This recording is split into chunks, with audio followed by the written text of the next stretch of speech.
Hai, Assalamualaikum. Apa khabar semua? Kembali lagi bersama saya Aa berbagi info dan kisah menarik. Oh, sebelum tu jangan lupa tekan tombol subscribe, tekan loncengnya juga.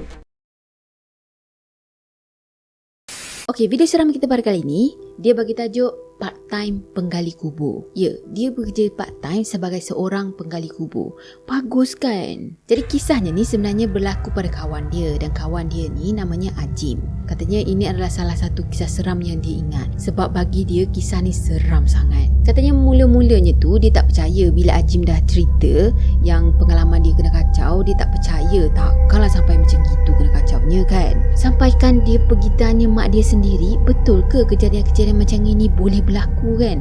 Sebab dia fikir yang si Ajim ni main-main je. Jadi Ajim ni sebenarnya dia rapat sangat dengan orang-orang tua dekat kampung dia tau. Padahal sebenarnya dia tu muda lagi. Baguslah kan orang-orang muda tapi rapat dengan orang-orang tua yang baik-baik. Jadi disebabkan Ajim ni rapat sangat dengan diorang, dengan orang-orang tua kat kampung dia, diorang ni selalu jugalah minta tolong Ajim tadi pergi gali liang lahat bila ada orang kampung sana meninggal dunia. Kiranya orang memang percayalah dekat Ajim ni. Yelah sebab itulah bagi tanggungjawab yang sebesar tu kan. Dan banyak kali jugalah dia tolong gali liang lahat tu. So bukan sekali dua je lah. Dan Ajim pernah cakap macam ni tau, kalau time tengah gali kubur tu, tiba-tiba je ada bau busuk, lepas buah hanyir ke apa, jangan tegur. Dan kalau ada terjumpa apa-apa, jangan ambil. Satu hal lagi, jangan kita nak fikir bukan-bukan pasal arwah tu. Kita kena hormat dia. Apa pun dosa dia, itu antara dia dengan Allah. So betul jugalah kan apa yang dia cakap kan. Siapa kita nak menilai orang, sedangkan kita sendiri pun belum tentu lagi penyudahnya sama macam dia kan. So nak dijadikan cerita, ada satu malam tu dia kena gali liang lahat ni tau. Sebab keluarga arwah tu nak kebumikan jenazah esok pagi juga. Jadi pada masa tu dia dengan dua orang lagi kawan dia bergilir-gilir lah buat kerja tu. Katanya dua orang tengah gali, seorang boleh rehat, lepas tu gilir-gilir. Jadi tempat yang dia nak kena gali tu sebenarnya agak jauh sikit lah daripada jalan utama. Cuma tak adalah sampai 1 kilometer. Dah tu, diorang gali liang lahat tadi hanya berbekalkan lampu suluh spotlight je tau. Cuma lampunya tu boleh kata terang sangat, terang gila. So masa tu Ajim fikir, alah apa dah hal kan, nak takut apa, sebab yelah terang benderang kan. Lagipun tak lama nanti semua orang akan ke situ juga. Maksudnya semua orang akan mati jugalah kan. Jadi katanya betul-betul dekat depan liang lahat yang diorang gali pada masa tu ada satu pokok besar ni tau. Dah tu Ajim cakap yang pada malam tu tak ada angin langsung, rasa panas je. Dan tak lama lepas tu sampai giliran Ajim lah pula untuk berehat. Dia pun pergilah sandar dekat pokok tadi kan, pokok yang berimbun tu. Kiranya dekat bawah pokok tu sebenarnya ada macam akar-akar yang besar lah. So dia boleh lah duduk dekat situ. Tapi pada masa tu sebab spotlight tadi macam terang sangat, sampaikan dia rasa macam sakit mata. So dia pun bangun. Lepas tu dia pun duduklah dekat belakang pokok tu tau. Kiranya sekarang ni dia macam agak terlindung lah sikit daripada cahaya spotlight tu kan. Yelah dia fikir, apa nak takut, kan spotlight tu ada kan, terang benderang lagi. So walaupun dia duduk dekat belakang pokok tu, dia tetap juga nampak lah kan sama-sama macam tu kan. Cuma sekali fikir, memang berani gila lah dia. Dah lah itu kawasan perkuburan. Dah masa tu tengah sedap-sedap duduk sandar macam selesa lah kan. Dia pun pejamkan mata. Yelah katanya letih lah juga dia gali liang lahat tu. Dah tu Ajim cakap tak lama lepas tu, dalam 10 minit lah lebih kurang, tiba-tiba je dia boleh rasa ada angin tau. Tapi anginnya tu macam kejap je. Cuma dia tak fikir apa-apalah, tak fikir yang pelik lah kan. Dan tak semena-mena kepala dia rasa gatal. Masa tu dia fikir mungkin banyak kelemomor agaknya. Lepas tu macam nak garu lah, tangan ni dah naik ke kepala dah, nak garu kulit kepala dia tu. Dan saya ni pun tiba-tiba je rasa gatal. Kau dah kenapa menggatal?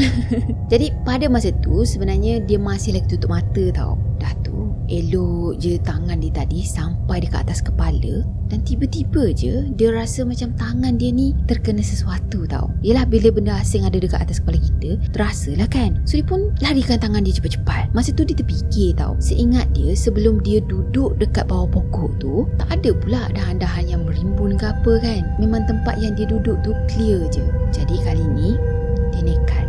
Dia nak angkat tangan sekali lagi, nak rasa benda tu tau, sama ke tak macam tadi. bila dia sentuh je dekat atas kepala dia tu, ya Allah, rambut memang sah. Rambut dah tu dia larikan tangan dia dan katanya jarak rambut tu dengan kepala dia cuma beberapa sentimeter je tau. Tiba-tiba saya terfikir tau, kalau orang yang berani mesti dia akan pergi tarik punya rambut tu kan. Kan dah tak lama lepas tu dia rasa macam rambut tadi yang ada dalam beberapa sentimeter daripada kepala dia tu dah terkena kepala dia sekarang ni. Lepas tu turun ke bawah lagi, turun ke bawah lagi, turun ke bawah lagi, sampaikan rambut tadi dah terkena dahi dah. Lepas tu terkena telinga dia tau. Dan dalam masa yang sama jugalah dia pengsan. Ya, dia pengsan. Dia dah tak ingat apa-apa dah lepas tu. Tahu-tahu je dia terjaga dia ada dekat tempat yang sama dalam tahu-tahu je dia terjaga dan dia tengok dia masih lagi ada dekat tempat yang sama. Lepas tu dia pun tengok jam lah kan. Jam dah menunjukkan pukul 2.30 pagi macam tu. Yang tak boleh belahnya, semua kawan-kawan dia yang gali liang lahat dengan dia tadi punya dah balik tau. Tak cakap dengan dia langsung. Dia tengok keadaan sekeliling pun gelap gelita. So masa tu apalagi dia bangun daripada tempat duduk dia tadi, dia cepat-cepat tinggalkan tempat tu. Katanya pada masa tu dia cuma suluh jalan dengan menggunakan lampu suluh dekat handphone. Katanya tanya Ajim ceritakan kisah ni dekat dia. Dalam masa yang sama juga Ajim ni duk maki-maki member dia tau. Yelah sebab dia bengang sangat kena tinggal dekat kubur tu seorang-seorang kan. Jadi sampai je rumah dia terus pergi mandi. Dah lepas mandi tadi dia keluar bilik air dan dia tengok mak dia terkejut tau nampak muka dia. Tu mak dia pun tanyalah dia kan, kamu ni puan tabiat ke apa mandi malam-malam ni Jim? Mak dia pelik tau. Kenapa pula lah dengan anak dia ni malam-malam buta? Tak adalah malam-malam, kalau dah pukul 2 lebih kan dah pagi dah tu. Tapi anaknya pergi mandi. Jadi pada masa tu Ajim cuma jawab yang dia baru balik daripada kubur. Mestilah kena mandi kan. Dah lah kena tinggal dengan Pak Ilal. Ajim jawab macam tu tau. Macam tak puas hati lah. Lepas tu mak dia tadi pun cakap macam ni tau. Mak dia cakap, pandailah kamu buat lawak dengan Mak Jim. Kan kamu balik dengan Pak Ilal tadi.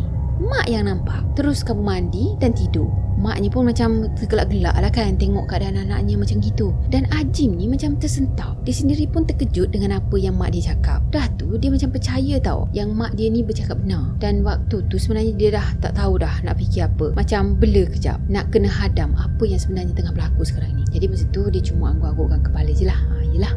Lepas tu dia masuk bilik kan. Cuma ceritanya tu tak habis kat sini tau. Lepas masuk bilik tadi, Ajim pergi solat dulu. Lepas dah selesai solat semua, barulah dia tutup lampu. Lepas tu dia baring nak tidur lah kan. Dan tiba-tiba je dia terasa macam ada angin yang menerpa ke arah dia tau. Rasa angin tu sama sebiji macam yang dia rasa dekat kubur tadi. Dah time tu dia rasa macam tak sedar hati dah lah. So dia pun tidur dalam keadaan mengiring menghadap dinding. Bila dah nak terlap tadi, dia rasa macam ada orang duduk dekat atas tilam dia tau. Betul-betul dekat belakang dia pula tu. So sekarang ni dia bukan je rasa ada benda yang tengah duduk, tapi siap bunyi katil lagi. So memang sah, memang confirm sangat ada sesuatu yang tengah duduk dekat belakang dia sekarang ni. Tak lama lepas tu dia dengar bunyi guli pula melantung. Katanya dalam 5 ke 6 biji guli macam tu duduk melantung-lantung tepi katil dia. Sebenarnya pada masa tu dia nak pusingkan badan dia tau. Yelah pusingkan badan dia ke arah belakang, nak tengok apa yang ada kat belakang. Lepas tu ada ke guli tu semua kan. Tapi fikir-fikir balik,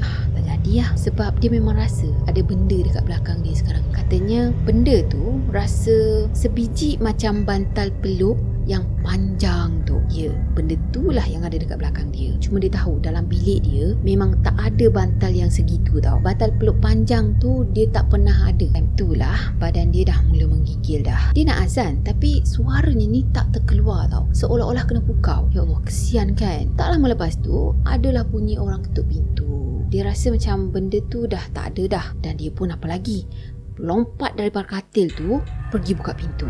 Rupa-rupanya mak dia yang ketuk pintu tau. Lepas tu mak dia cakap yang dia tak boleh tidur. Lepas tu dia rasa macam tak sedar hati je.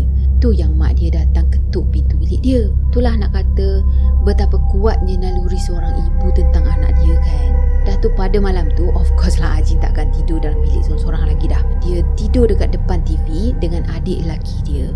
Dan katanya alhamdulillah dah tak ada gangguan lagi dah. Esok paginya tu, Ajim tadi pun pergilah ke rumah Pak Ilal ni tahu. Lepas tu dia macam, yelah agak marah-marah lah juga dengan Pak Ilal ni kan. Kenapa tinggalkan dia dekat kubur semalam?